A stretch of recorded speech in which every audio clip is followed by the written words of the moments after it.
Hello everyone, and welcome to the 83rd episode of Analyzing Evil, featuring Richmond Valentine from Kingsman Secret Service. An intense action flick with a serious sense of humor, the first film in the Kingsman series was a breath of fresh air for the action genre. And Richmond is quite the entertaining villain to watch in action, as any character played by Samuel L. Jackson typically is. However, Richmond is a representation of a horrible idea that many people have proposed as a solution to a multitude of problems throughout our history, that being the mass murder of humans at random. And in this video, we're going to explore all that we're given about how a person might arrive at this terrible juncture, and what kind of person you even have to be to get to that point. Now, there is a Kingsman comic book series that the film was based on, but there are enough similarities and a few differences between the two that it wouldn't really make sense to cover Richmond as he appears there. So this video will only be about Richmond as he appears to us in the film. Now, Richmond might be approaching the climate crisis in the most extreme way possible, but there are definitely less extreme solutions to this problem, and a great way to get involved in some of those solutions is by checking out our sponsor for this video, Ren.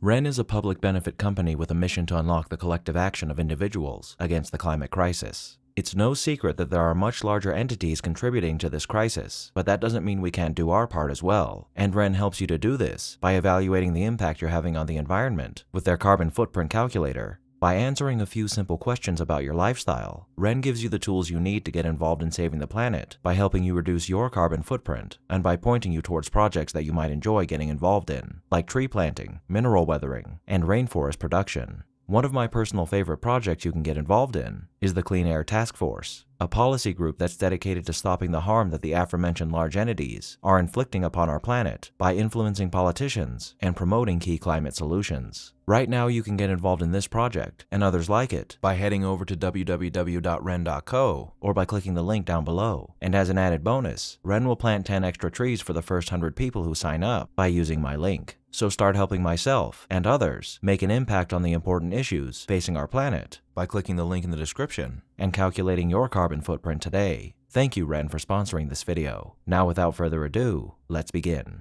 Richmond appears to us as a laid-back, friendly, and exceptionally pleasant person to be around. He dresses in a motley of business casual and hip-hop fashion, typically wearing a color-coordinated button-up shirt over a sweater vest over yet another button-up shirt with a matching hat, a pair of contrasting slacks, and matching sneakers, though occasionally we do see him wearing a hat that isn't color-coordinated with his outfit. And sometimes he also switches out his outer button-up for a jacket, all of which he always accentuates with some form of prayer beads around his neck and right wrist. When you add in his signature see-through smart glasses, you get a man who appears to us as a fly spiritual tech guru that Mark Zuckerberg only wishes he could be. He's relaxed, silly, and friendly, a charming man who moves and speaks warmly, his lisp helping to make him appear like a harmless tech nerd, one that's able to disarm anyone who he speaks with his genial personality, laughing and joking with people as he peppers his conversations with altruistic euphemisms and relatable pop culture references. A self-made billionaire and genius, Richmond is surprisingly humble for a man of his stature, though he can be a bit pompous at points when he's asserting his intelligence. But all in all, he treats everyone around him as an equal, and his appearance and willingness to do quote-unquote common things, like feeding his powerful friends McDonald's, is an aspect of the middle to lower class that many influential people shed as they come into their power. But along with his incredible wealth and influence, this aspect of Richmond is what makes him able to operate so well in high society, so much so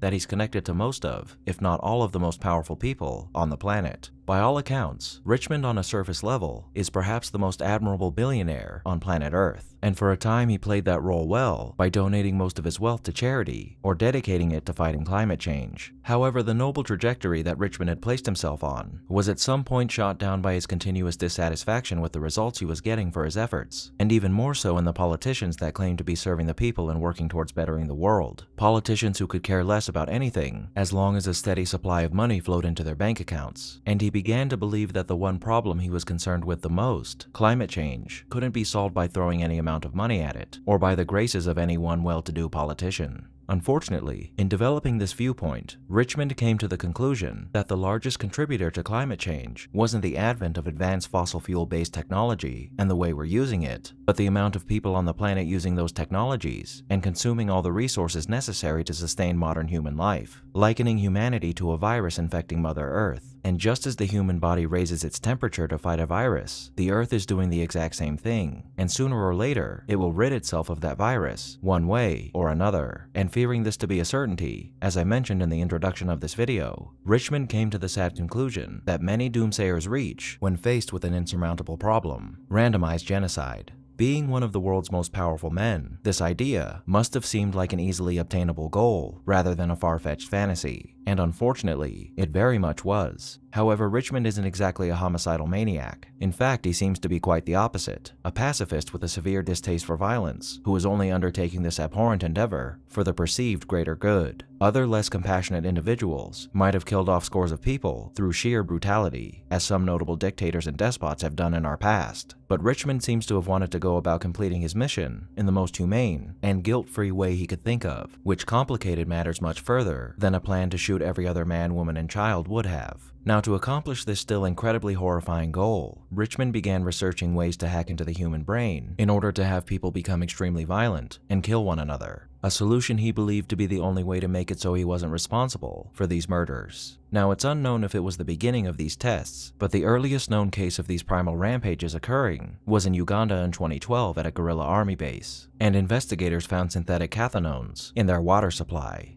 From Wikipedia, a cathinone is a monoamine alkaloid found in the shrub known as cat, and is chemically similar to ephedrine, caffeine, methcathinone, and other amphetamines. Cat has been cultivated and used in the Horn of Africa and the Arabian Peninsula for thousands of years, and it's known for producing a sense of euphoria, loss of appetite, and excitement in the user. I'm sure Richmond attempted to use cathinones as a delivery agent for whatever chemical compound his company manufactured to induce this berserk state in people. However, during the next documented incident of this behavior in Chechnya in 2013, where insurgents turned on one another in a similar fashion, there was no trace of chemicals found. With that in mind, we can assume that Richmond, at some point, realized how inefficient introducing a chemical compound into the wider population would be, as tampering the water or food supply of nearly the entire planet would be a gargantuan logistical undertaking. So, he decided to try and figure out a way to put his devious plan in action by taking it to an arena he knew well, the digital one, mass-producing billions of SIM cards using the vast resources of his company, Valentine Industries. Richmond planned to offer these SIM cards free of charge to anyone who would accept them. And to convince people to get them, he made it so they would receive free cell phone service and internet coverage after they implanted the device into their necks. A revolutionary and tantalizing proposition that few would be unwilling to accept, especially when you consider that Richmond seems to have had an excellent reputation amongst the populace. Of course, the only downside to this too-good-to-be-true deal was the real purpose these SIM cards were designed for, acting as relays for a neurological wave that triggers the centers of aggression in and lowers the inhibitors of the human mind. Now, even though this is a much better plan than using a biological agent, he still had one major problem to overcome: distribution. Sure, many people the world over would jump at the chance to obtain one of these SIM cards, but the various governments of the world wouldn't exactly be too keen on an American business tycoon distributing technology to their populaces that could potentially be used for espionage or other nefarious purposes. So during the course of the SIM card's development, Richmond set to work seducing all of the most powerful people in the world to his cause, from actors to professors to the President of the United States, and in order to keep them in line, he implanted each of them with the SIM cards, which, while also acting as relays for his plan, also had the added feature of being able to superheat under the victim's skin and explode their cranium. And if any of these powerful people refused his offer to live in the new world he built on the blood of innocents, he had them imprisoned in his secret base in the Himalayas so they wouldn't foil his plot, which is a seemingly surefire way to ensure that your plan will succeed. So through the power of whining and dining, imprisonment, and murder, Richmond successfully sets up, in his mind, the fairest and most humane way to solve the climate change crisis. Except it isn't fair, nor is it humane, as having people absolutely destroy one another for the sake of saving the world isn't what a majority of us would even come close to considering humane. And it isn't fair because Richmond's powerful friends are exempt from this digital culling. And of course they are, because although Richmond certainly cares about the planet, he isn't above helping out his friends, or cronies, if necessary, as he's a very sociable man who seems to get along with others and bond with them quickly. But again, he's also fairly willing to have them murdered as well if they don't comply with his wishes. And apparently, by the time of the events of the film, hundreds of VIPs have been killed, all because they refused to lay down and acquiesce to his demands. And though he refers to himself as responsible and sane at one point, his darker side does slip through at certain points in the film. And of course that darkness presents itself in his lax attitude towards the mass murder he's trying to commit, and the aforementioned murders of people who try to stop him, but also in the way he talks to certain people when he's in conflict with them, as we see when he's conversing with Harry on several occasions. However, perhaps the most interesting thing about Richmond is his distaste for all forms of violence that I mentioned earlier, so much so that even a drop of blood in his line of sight is enough to make him sick, which isn't exactly typical for a would-be mass murderer, especially when you consider he's very much willing to murder someone himself if he sees the need to, like when he puts a bullet through Harry's head, an act that he took no pleasure in that nearly causes him to vomit. Obviously, Richmond is quite deluded, and this becomes even more apparent when Eggsy and Merlin set off all the SIM cards that were embedded in the necks of the VIPs at Richmond's base, as after all is said and done, he wonders how the Kingsmen could have killed all those innocent people, a laughable statement, considering every single person in that room was guilty of being accessories to genocide. Fortunately for humanity, Richmond's plan is stopped before too much damage is caused, and Richmond himself meets his end in a gruesome fashion, one that of course causes him to projectile vomit as he sees his own blood cascading out from his chest. And at this end, who was Richmond Valentine? He was an amiable and eccentric man who was deeply concerned with the dire straits that our planet's climate has been put in by human activity. A man who had tried everything in his power to solve this crisis, but ultimately failed to bring about any meaningful change. Because of this, he chose to do the unthinkable and kill off a majority of the human population to save it, ordering hundreds if not thousands of people to be imprisoned or murdered in order to do so, and causing the deaths of who knows how many others when his plan saw partial fruition. There are multiple issues facing our planet and our species, but I don't think there are too many individuals out there who are willing to sacrifice the lives of their loved ones or their fellow man on a massive scale in order to fix those problems. It's difficult to make any kind of change in the world, but trying to make positive changes rather than implementing destructive solutions is typically the best way to make that change. And though it might seem like the writing is on the wall for humanity in certain aspects, resorting to extreme measures is something that's reserved for only the heartless and delusional, people who believe that our problems will somehow magically disappear through death and destruction, problems that will definitely never occur again further down the line. Richmond was one such person, and the fact that he was able to convince hundreds of powerful people to side with his line of thinking is a harrowing thought. A reminder that everywhere you go in the world, you can find anyone from the lowliest beggar to the most powerful men and women in the world treading a path of unrepentant evil. Thank you all for tuning in to this episode of Analyzing Evil, and I hope you've enjoyed. What are your thoughts on Richmond? Did I miss anything? Let me know down below, and leave a suggestion for a villain you'd like to see featured in a future episode while you're at it.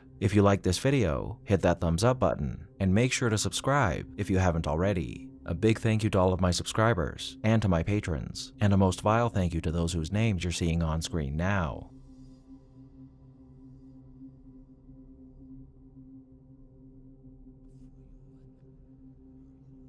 Join the channel's Discord server and Reddit to interact with myself and the community, and follow me on the social media platforms listed below to keep up with the channel. As always, thanks for watching, and I'll be seeing you soon.